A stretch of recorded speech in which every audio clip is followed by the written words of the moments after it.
Transparency international نے 2021 کے لیے کرپشن پرسیپشن انڈیکس جاری کر دیا ہے۔ یہ فہرست دنیا کے 180 ممالک اور علاقوں میں سرکاری سطح پر پائی جانے والی بدعنوانی کے بارے میں ملک کے ماہرین اور کاروباری شخصیات کے رد عمل کی مدد سے تیار کی جاتی ہے۔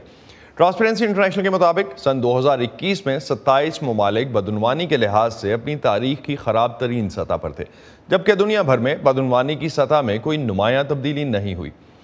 نخبت مالک اس وقت ہمارے ساتھ اسٹوڈیوز میں موجود ہیں، ان سے اس انڈیکس کی تفصیل پر بات کرتے ہیں۔ نخبت، کیا ہائی لائٹس ہیں 2021 کی اس رپورٹ کے؟ جی اسد، یہ پہلا موقع ہے کہ اپنی کرپشن پرسیپشن انڈیکس میں ٹرانسپیرنسی انٹرنیشنل نے گزشتہ ایک دہائی میں عالمی سطح پر بدعنوانی کا ایک تقابلی جائزہ بھی پیش کیا ہے۔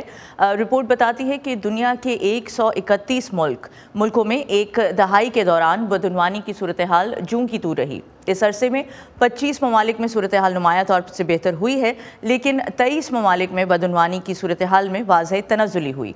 ان میں ترقی یافتہ معیشتیں جیسے آسٹریلیا، کینیڈا اور امریکا بھی شامل ہیں، اور اس مرتبہ پہلی بار امریکا انڈیکس کے ٹاپ 25 ملکوں کی فہرست میں شامل نہیں ہے۔ اس کا سکور اس بار 100 میں سے 67 ہے۔ اگر سالانہ رپورٹس کی بات کی جائے تو اس انڈیکس میں شامل ممالک کی 0 سے لے کر 100 پوائنٹس تک درجہ بندی کی جاتی ہے۔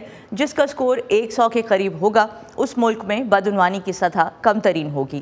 2021 کی انڈیکس میں ڈنمارک، فن لینڈ اور نیوزی لینڈ 88 پوائنٹس کے ساتھ سب سے اوپر ہے، یعنی ان ملکوں میں بدعنوانی کی سطح سب سے کم رہی، جبکہ سب سے کم سکور کرنے والے یا سب سے زیادہ بدعنوان تصور کیے جانے والے 3 ممالک صومالیہ، شام اور جنوبی سوڈان ہیں۔ اسد؟ نخبت، یہ تو آپ نے ہمیں بتایا کہ اوورآل انٹرنیشنل لیول پہ کیا سچویشن تھی، لیکن اگر ہم خطوں کی بات کرتے ہیں، بڑے بڑے خطوں کی، خاص طور پہ جنوبی ایشیا ڈائریکٹلی کنسرنڈ ہے، پاکستان اور بھارت اور اس کے علاوہ دوسرے ملکوں میں انڈیکس نے بدعنوانی کے لیے کیا سکورز ایشو کیے ہیں؟ جی اسد، پاکستان اور بھارت اور چین کو ایشیا پیسیفک کے بڑے خطے میں شمار کرتے ہوئے ان کی ریٹنگز دی گئی ہیں۔ رپورٹ کے مطابق گزشتہ 10 سالوں میں اس خطے کے 77% ممالک میں بدعنوانی یا تو بڑھی ہے یا اس میں خاطر خواہ کمی نہیں آئی ہے، اور کئی ملکوں میں موجود خراب صورتحال کورونا کی عالمی وبا کے باعث ابتر ہوئی ہے۔ سنگاپور سے لے کر بنگلہ دیش اور کمبوڈیا تک نے وبا کی صورتحال کو اقتدار پر اپنی گرفت مضبوط کرنے کے لیے، جواب دہی کو نظر انداز کرنے کے لیے بھی استعمال کیا ہے۔